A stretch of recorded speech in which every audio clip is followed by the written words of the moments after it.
നമുക്കിന്ന് മാലിദ്വീപിലെ മഴ കണ്ടാലോ? മാലിദ്വീപിൽ ഏറ്റവും കൂടുതൽ മഴ ലഭിക്കുന്നത് നമ്മുടെ നാട്ടിൽ ലഭിക്കുന്നത് പോലെ മെയ് മുതൽ നവംബർ വരെയുള്ള കാലയളവിലാണ്. എന്നാൽ ബാക്കിയുള്ള മാസങ്ങളിൽ ചെറിയ രീതിയിൽ മഴ പെയ്യാറുണ്ട്. ജൂൺ, ജൂലൈ, സെപ്റ്റംബർ മാസങ്ങളിലാണ് പേടിപ്പെടുത്തുന്ന രീതിയിലുള്ള കാറ്റും മഴയും ഇവിടെ ഉണ്ടാകാറുള്ളത്. മരങ്ങളും തടസ്സങ്ങളും ഇല്ലാത്തതിനാൽ കാറ്റിൻ്റെ വേഗത വളരെ കൂടുതലാണ്. അതുപോലെ തന്നെ ശക്തിയുള്ള തിരമാലകളും നിങ്ങൾക്കിവിടെ കാണാൻ വേണ്ടി പറ്റും. ഇവിടെയുള്ള പ്രത്യേകത എന്ന് വെച്ചാൽ ഏത് നിമിഷവും കാലാവസ്ഥ മാറി മാറി വരും. ശക്തിയായി മഴ പെയ്തുകൊണ്ടിരിക്കുമ്പോൾ ആ മഴ മാറി പിന്നെ വീണ്ടും സൂര്യപ്രകാശം കാണുന്നത് ഇവിടെ പതിവുള്ള കാര്യമാണ്. ഇങ്ങനെ മഴ പെയ്യുന്ന സമയങ്ങളിൽ എക്സ്കർഷന് പോകുന്നതും ഫിഷിങ്ങിന് പോകുന്നതും വളരെ കുറവാണ്. ദിവസവും മാലേ സിറ്റിയുമായി കണക്ട് ചെയ്യുന്ന ഷെഡ്യൂൾഡ് ബോട്ട് വരെ ക്യാൻസൽ ചെയ്യും. എന്തുകൊണ്ടാണെന്ന് വെച്ചാൽ പല രീതിയിലുള്ള നാശനഷ്ടങ്ങളും ഇവിടെ സംഭവിക്കാറുണ്ട്.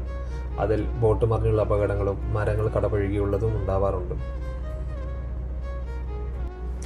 ഇവിടെ വരുന്ന ടൂറിസ്റ്റുകൾക്ക് ഏറ്റവും വില കുറഞ്ഞ റൂം കിട്ടുന്നത് ഈ സമയങ്ങളിലാണ്.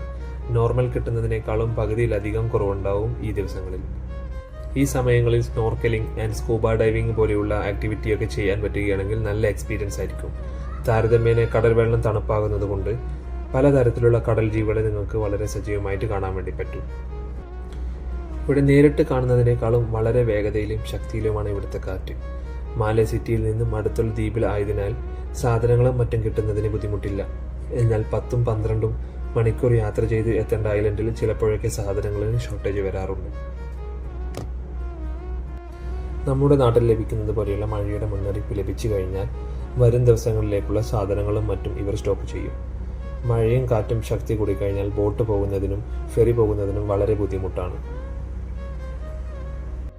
സാധനങ്ങളുടെ ഷോർട്ടേജ് ഇല്ലാതിരിക്കാൻ വേണ്ടിയിട്ടാണ് ഇവർ ഇങ്ങനെ ചെയ്യുന്നത്.